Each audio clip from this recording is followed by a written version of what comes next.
Segundo bloco do Canal Aberto, hoje debatendo a conjuntura política com o doutor João Raimundo, presidente do PMDB, e o doutor Henrique Keski, professor da Universidade Fevale.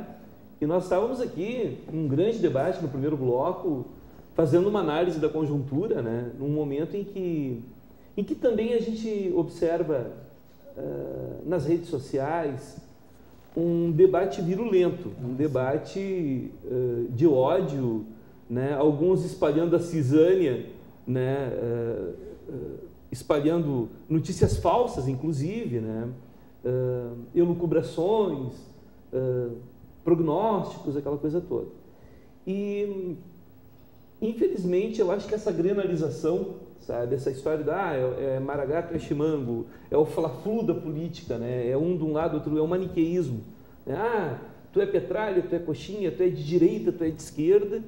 E não é chegado o momento, doutor, de nós sentarmos assim e acabarmos com esse tipo de discussão. A proposta que tu fizeste agora de discussão, pegando o gancho do meu debatedor, é muito interessante, porque a aula que eu dei hoje na faculdade justamente foi essa.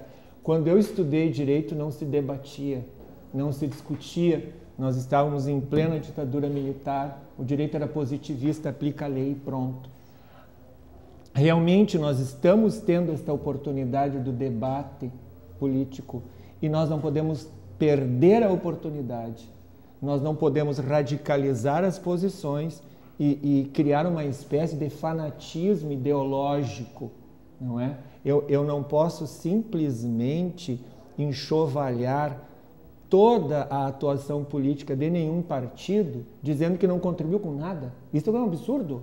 Não. Ao contrário, nós temos que fazer esse consenso, nós temos que nos reunir realmente pensando no bem do Brasil. E aí, tu me desculpe, assim, o que nos falta realmente, o que foi perdido nesse processo de governo civil é o patriotismo, é o civilismo. E o civilismo foi confundido com uma atitude militarista, e não é. Então, nós precisamos reunir, com certeza, os quadros ideológicos do país, os quadros políticos do país, honestos, íntegros, expurgar o que não presta, com certeza, e aí o direito, mas dentro da legalidade da norma, né, dentro do que determina a Constituição, e realmente chegarmos, então, num núcleo básico. O que queremos para o país é isto, e aplicar este projeto político, né? E que não seja um projeto somente de poder, mas um projeto de Estado, um projeto que contemple políticas públicas de verdadeira inclusão social, porque um país que produz, agora pegando a propaganda do Ministério da Agricultura, que está rodando na TV, um país que produz 200 milhões de toneladas só de grãos, não pode ter fome, não pode ter miséria, fora o gado, fora toda a produção brasileira de carne. Então, o que falta, concordo com o colega, é vontade política. E essa vontade política, ela só surge do debate. Então, contrariando, digamos, o que o senso comum afirma, sim, nós precisamos depurar a política, é correto, mas nós não precisamos de menos política. Ao contrário, nós precisamos desta discussão de quem realmente está disposto a contribuir para o país honestamente. Eu acho que essa reflexão é o que a Lava Jato está produzindo no país. Eu sou otimista quanto a isso. Eu acredito que um novo país vai sair daqui. Sim. Nessa questão do Lava Jato, doutor João Raimundo, o que se fala também é, às vezes, uma certa parcialidade do doutor Sérgio Moro, né? Às vezes, como a questão da Cláudia Cruz agora, né? Que foi absolvida, né? Muito embora o marido permaneça preso. Por outro lado, é um avanço muito grande que o doutor Sérgio Moro tem, através lá da Justiça Federal do Estado do Paraná, e o que se chama de República de Curitiba, na realidade, né? É um avanço nesse sentido de levar efetivamente essas pessoas que cometeram ilícito, levar para a cadeia, levar para a prisão. Nesse sentido, nós não precisaríamos de mais juízes assim, talvez mais imparciais, inclusive, né? Mais inflexíveis. Será que esse é o momento que se precisa desse perfil? Ou foi uma questão local ali, que teve um juiz que...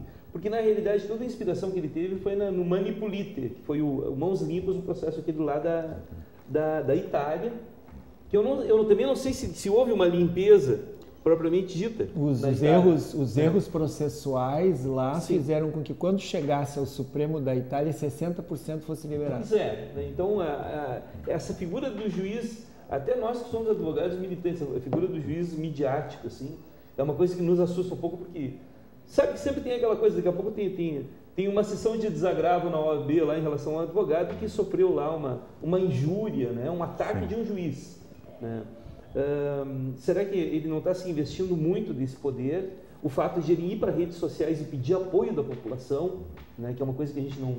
que eu acredito que o juiz não deveria, né, fazer esse tipo de prática. Por outro lado, como o doutor falou, esse avanço da Lava Jato na questão de efetivamente ir lá e levar o Odebrecht para a prisão, né, essa realidade, como é que o senhor vê isso? Bom, realmente concordo com o professor ali também, nós precisamos de mais política, né, professor? Não é com pouca política que nós vamos chegar a bons ou melhores entendimentos, é com muita política, entendemos assim. Mas na questão técnica do Sérgio Moro aí, nós temos visto também, doutor, o senhor falou que na época da ditadura, a dificuldade que se tinha para se fazer reuniões e debates, né? E eu me recordo que na universidade lá em Santa Maria, para se trazer ter uma boa palestra, trazer um grande palestrante, sempre se pensava em nomes do Uruguai, algum de Montevidéu, algum mestre de lá, né, ou da Argentina. Então se dizia, aquele argentino lá é muito bom isso, muito bom aquilo. Nós vemos que o país hoje avançou muito, né? O Moro tem sido uma personalidade internacional, né, e ele tem levado ao mundo afora, né, essa situação que o país vive, né? Assim como sabemos como outras grandes personalidades nacionais que estão por aí a debater, a gente vê aqui, acompanha Porto Alegre também, né, em alguns debates que acontecem lá, mas imaginamos que também só o Moro não é suficiente para fazer toda essa depuração e essa grande limpeza. Porque se ela é sistêmica, e ele me recordo que ele foi para a televisão e disse que ela é sistema, ela existe em todos os lugares, né? No Executivo Nacional, deve acontecer em estaduais e municipais, né? Então, é uma tarefa que compete, eu imagino, a todos os membros do Judiciário, né? Que deverão, daqui para frente, quer dizer, observar essas questões legais e a sociedade também levar ao conhecimento das autoridades, né? Eu tive fazendo ali alguns levantamentos, a gente vê que a sentença deles, eu confesso que não li uma, né, de cabo a rabo, mas pretendo fazê-las, né? A gente vê que ele tem sido dosado bem na dosimetria, aplicado bem o direito, né? Essa aí é uma questão assim que está meio afora, a questão da esposa do Cunha ali, assim, né? É uma questão que ele teve esse entendimento, mas eu vi que o tribunal aqui em Porto Alegre, esses dias Zero Hora publicou ali as penas, haviam ali 12 ou 13 condenações e quase todas elas tiveram aumento de pena. Mais gravosas. Foram gravosas, houveram aumentaram-se. Em alguns a pena era de 16 anos. Aí houve uma majoração. Foi para uma majoração para 26, né? Então a gente vê que ele não é assim, né, um juiz autoritário, né? E imaginamos que ele dosa bem, aplica bem o direito, né? E em um ou dois casos, me parece que houve absolvição, Mas veja bem, né, professor e colega doutor, né, um tribunal vê, olha e pensa muito mais do que um juiz singular, que ele está em volta a todas aquelas questões ali, e eu acho que ele tem levado muito bom termo, né, a sentença dele, né, e muito pouca coisa vai ser reformada. Agora, como o doutor disse, lá na Itália, o mãos limpas virou em pizza, né, e aqui, evidentemente, né, nós agora temos que ficar, imagino, de plantão, né, com as cortes superiores, né. O Estado aqui tem uma tradição também de ser enérgico, ser duro com as penas, né, professor? O meu único medo, por exemplo, nós já tínhamos debatido isso aqui na Vale TV antes, em relação ao que o juiz Sérgio Moro está fazendo, é o abuso da prisão preventiva. Eu não estou defendendo aqui o corruptor ativo do país, que é o empresário, de maneira nenhuma, mas não existe certas situações para manter a prisão preventiva abusiva. Sim. E isto pode implicar na anulação das delações premiadas, uma vez que elas sejam equiparadas a terem sido obtidas mediante tortura.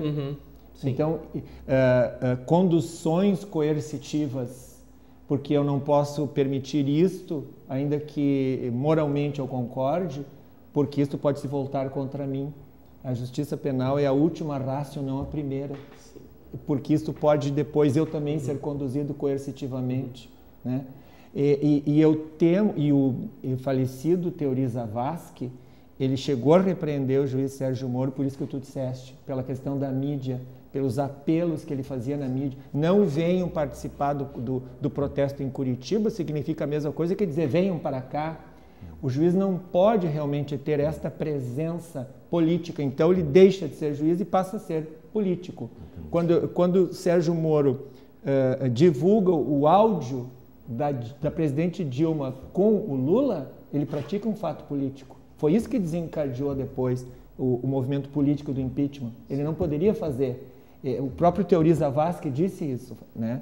Então, existem alguns atos que realmente me preocupam e que podem implicar depois em nulidades processuais. Se bem que eu concordo, é verdade, o Tribunal Federal da 4ª Região majora quase que todas as penas que são trazidas para a sua discussão. Sim. Mas que nós não podemos ter, e aqui na nossa história, pegando o que tu disseste da nossa história, nós temos o problema do salvador da pátria. Então eu queria deixar claro para os telespectadores, assim, nós não podemos ter somente as nossas esperanças nas mãos do juiz Sérgio Moro, entendeu? Porque, além de tudo, ele é um homem falível. Muito bem, então, mas ele pode ser o estupim desta transformação que deve atingir realmente todo o poder judiciário. E de novo aqui, vamos defender a questão do direito, e tu desculpe se eu vou abrir um outro problema agora. Assim, ó, naquela gigantesca entrevista do Sérgio Moro com o Lula, ele, juiz, deveria ter passado para o Ministério Público. Das 8 horas de depoimento, o Moro falou 5. Então, desculpe, o Ministério Público é parte. O juiz não poderia ter feito aquilo, entendeu? Então, por outro lado, se a prova que existe no processo é somente um contrato de promessa de compra e venda não assinado, isto não é prova. Eu não estou defendendo o Lula, mas o processo. Esse é o grande debate, né? Esse é o grande debate. O fato de a dona Marisa Letícia ter visitado o apartamento não é prova. Se o caseiro liga falando dos patos, bom, isso é indício. Entende? Então, o problema é um julgamento político, midiático, e não a fidelidade no centramento na prova. Esse realmente é o receio que eu tenho em relação à colocação de uma tal carga sobre uma pessoa. Na sentença agora, que vai sair agora esse mês, está para sair esse mês, será que há a possibilidade de o juiz Sérgio Moro utilizar a teoria do domínio do fato A exemplo do que aconteceu na Alemanha, né, em que não, eles estavam lá, eles eram e no mensalão eles eram conhecedores de tudo. Então o general fulano lá, general que estava lá na cidade tal da Alemanha, ele sabia que estava acontecendo lá a morte nos campos de concentração, todo, ele estava nas cabeças. O Lula estava na cabeça de tudo. E essa é a maneira que se usa, digamos assim, para esse ingrediente de culpabilidade. O Lula é o responsável. O Lula é o responsável. E eu acho que essa é a pergunta-chave desse momento todo, né? Porque se ele fez ou se ele não fez, e eu particularmente acredito que ele sabia da situação, porque é uma situação já que ela é endêmica. Mas assim como ele sabia, o Fernando Henrique também sabia.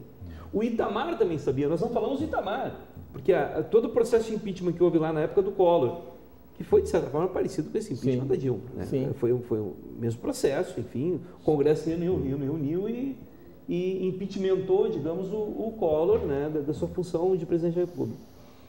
Só que naquela época, quando o Itamar assumiu a presidência, não houve esse... Né, inclusive o Itamar, ele soube compor, né, com exceção do PT, que o PT teve fora, mas até partidos de esquerda como o PSD, né, o Jamil Haddad foi ministro da Saúde, né, um cara que era de esquerda. Né. Então, como é que o senhor vê isso? Como é que o senhor vê essa questão da prova, né, a prova do Lula? Né, e essa questão do julgamento, ela vai ser fundamental para a questão das eleições do ano que vem, porque se o Lula for condenado, ele perde a capacidade de ser eleito ano que vem. E ele perdendo, como é que fica o quadro daí? Ciro Gomes, por um lado, Ciro Gomes, agora estou falando da Marina e no Joaquim Barbosa, uma chapa da Marina e no Joaquim Barbosa, a rede, o partido da Marina diz que há possibilidade. Né? E de novo o que o senhor falou, é a questão do salvador da pátria de novo. Né? Vamos depositar lá o João Dória, né? O Bolsonaro, né? Todos esses têm chances de ser um presidente da República. Será que um desses sendo presidente, o Brasil vai para frente, avança, não avança? Eu sei que é uma discussão muito reducionista, mas é isso que a população espera. A telespectadora tem em casa agora, nos assistindo. Não, eu queria que o Dória fosse presidente porque ele limpou a Cracolândia. Eu queria que o Bolsonaro fosse presidente porque ia acabar com essa questão aí de, sei lá, né, do que acontece nas nossas escolas aí. Bandido bom é bandido morto, né? Como é que funciona isso, doutor João Raimundo? Bom, eu imagino assim, né, doutor, que nós estamos também no campo do direito e da política, né? E esse processo penal aí, né, imagino que a prova é de fundamental importância.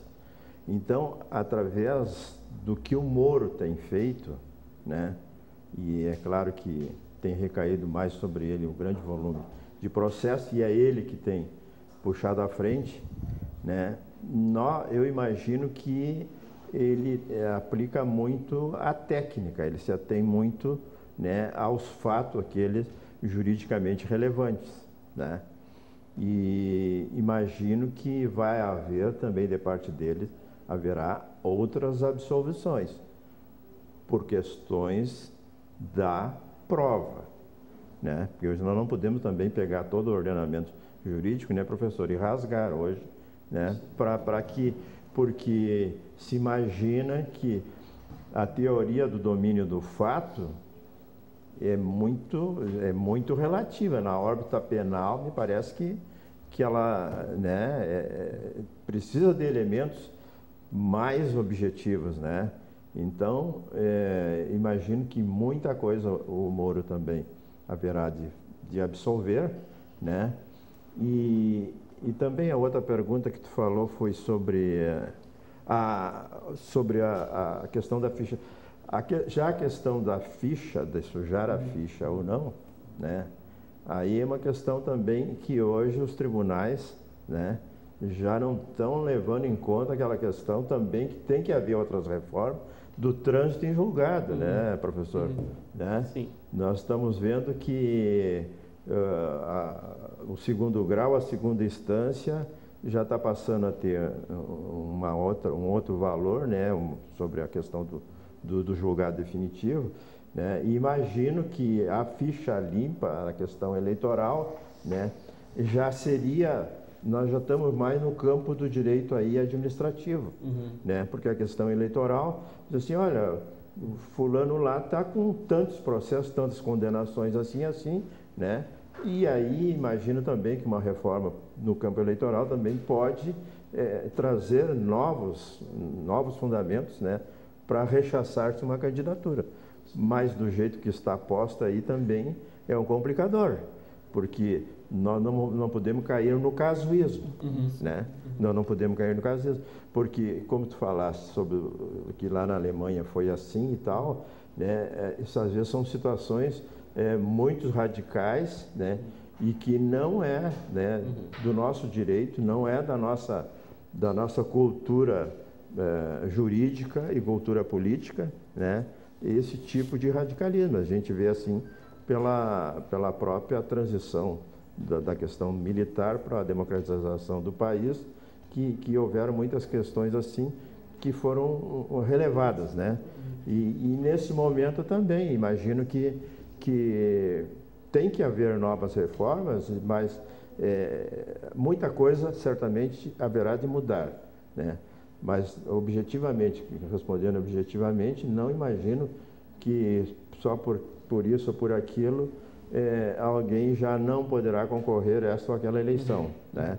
Eu acho que tem que haver, né, um sistema mais claro, mais preciso, né? Porque senão nós temos visto aí em questões eleitoral que aqui em Novo Hamburgo há um pensamento, em Porto Alegre há um outro, e lá em Brasília há um terceiro e às vezes até um quarto surge, né?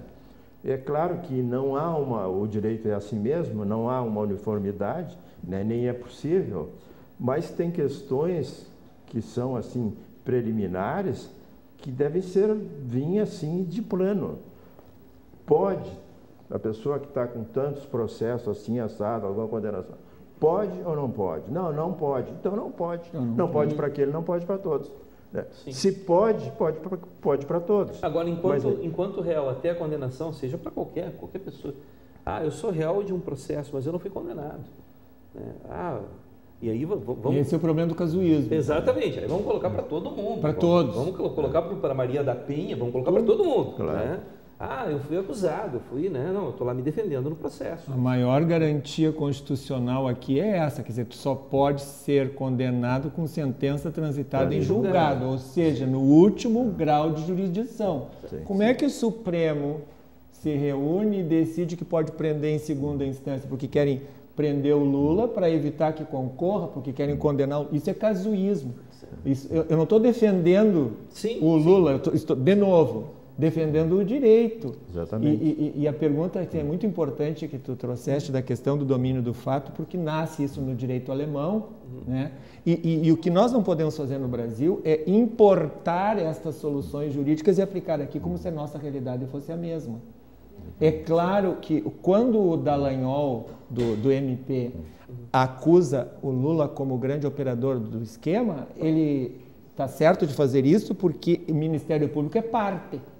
Exatamente. A função do Ministério Público é acusar. Agora, o problema fundamental do direito penal é que deve existir uma conexão objetiva, como o debatedor diz, entre o fato e o ato delituoso. É isto que não pode ser provado. Ou então, vamos melhorar a legislação. Sim. Vamos fazer valer para todos uma legislação que possa cobrir o crime organizado, que realmente não existia quando essa legislação penal foi feita. Agora, isso requer de novo aquela nossa reforma política e não mudar as regras do jogo durante o jogo. Mas aproveitando, a gente pode fazer reforma política, pode fazer reforma penal também para o nosso código. Pode. Com certeza. Nosso código da década de 40 também. 1940. Até porque aí vem toda a problemática dos dias de hoje, né? Até a questão da pena. Nenhum brasileiro pode ser condenado além de 35 anos. Sim. Durante 35 anos na cadeia, né? Numa realidade lá em que a expectativa de vida era 50 anos ou menos, 40 anos. Exatamente. Tu passava, era quase uma prisão perpétua. Hoje em dia, o camarada começa a delinquir com 18 anos, né? Ele vai passar 35 anos na cadeia, com todo o contato que ele tem com as facções, com tudo, né? Claro que a gente entra num outro debate, né? Sim. Mas trazendo esse debate para a questão da corrupção, que é um crime hediondo, né? Por tudo que causa na sociedade, né? Pelo mal que causa na sociedade. Nós estamos nos encaminhando para os momentos finais do programa e eu gostaria de deixar um tempo, então, para o senhor fazer as suas considerações finais, doutor Henrique Quesque, já agradecendo a sua presença, agradecendo a Universidade Fevale também, né? Que é o nosso berço. Eu sou formado também pela Fevale. Um abraço a todos os professores, os colaboradores da Universidade Fevale. Suas considerações finais, eu por favor. Gostaria de deixar como mensagem assim, para os telespectadores que, na verdade, não se desanimem, o momento é grave. Nós estamos vendo uma imoralidade pública vergonhosa se abater sobre a vida política do país, mas nesse momento nós precisamos buscar em nós mesmos os nossos valores fundantes e aplicar isso na nossa vida e não desistir do processo político democrático. E processo político democrático tem uma arma poderosa na sua solução, que é o voto. Então, este voto não pode ser somente uma obrigação, um descarrego de algo que tu é obrigado a fazer, mas um voto que vai exigir a fiscalização do político, a fiscalização daquele em que tu votaste, seja no poder legislativo ou seja no poder executivo, e fiscalizar essa atuação. E eu queria deixar aqui o meu sonho de reforma política, que seria uma reforma política que já impede a reeleição para presidente e que teria que impedir a reeleição para o poder legislativo. Também acabar com o político profissional. E, terceiro sonho, reunir todas as eleições numa só, de vereador a presidente da República.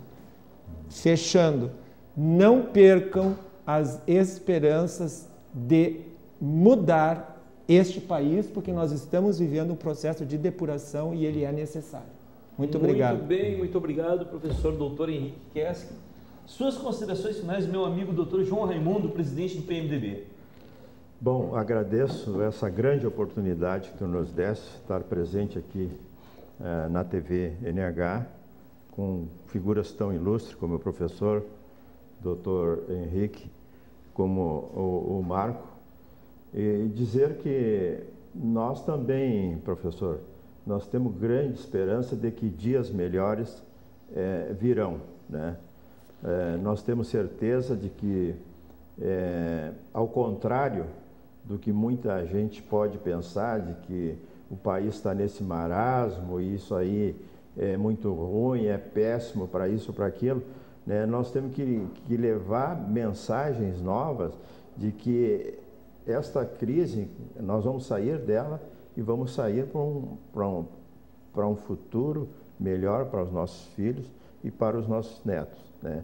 E de formas que é uma pregação que nós devemos fazer em todos os lugares por onde a gente anda, né? E dizer que, né, isso tudo que está acontecendo no Brasil, né, é necessário que aconteça, o que não era necessário que aquelas pessoas fizessem o que fizeram, né, com o país, com o dinheiro do povo, né? De formas que imaginamos que o eleitor vai ser mais exigente, né? Ele vai controlar melhor todas essas questões, né, relativamente ao mandato eleitoral, né? E vai estar muito mais ligado nas próximas eleições, nas propostas, né, nos perfis, né? E os próprios partidos, eu imagino que se aparelharão muito melhor para as eleições, né? Esse fisiologismo, eu imaginava, professor, que antigamente, né, os partidos tinham que ser, eu me recordo, e aí eu acho que houve um grande afastamento, poderá haver um outro debate nesse sentido, os partidos eram ideológicos. Exatamente. Né? Hoje nós passamos a ter partidos fisiológicos. Né? Eu crio um partido, o João cria um partido ali, para ele ter um mandato eletivo assim assado, né? E de formas que não se sabe qual é a cultura, qual é a tradição daquele partido, o que ele defende, qual é as suas raízes, né? E eu me lembro na minha juventude que a ideologia era muito importante. Hoje, não sei, todos os partidos me parece que abandonaram a ideologia e estão só atrás do fisiologismo, que é isso que está enterrando e derrotando o Brasil. Mas eu tenho esperança num Brasil melhor, um amanhã muito melhor para todos nós. Era isso, meu muito obrigado. Perfeito. Muito obrigado aos debatedores, doutor Henrique Kess, doutor João Raimundo. A Vale TV se sente orgulhosa pelo nível do debate, do aprofundamento desse debate da democracia, e nós estamos aqui sempre com esse microfone democrático, com esse espaço aberto para a comunidade, para as pessoas que queiram participar através do nosso telefone aqui da Vale TV, que é o 3065-4429, e as diversas formas que nós temos nas redes sociais aí para nos comunicar aí com a população, com a comunidade. Muito obrigado, uma boa noite, uma boa semana a todos e a todas.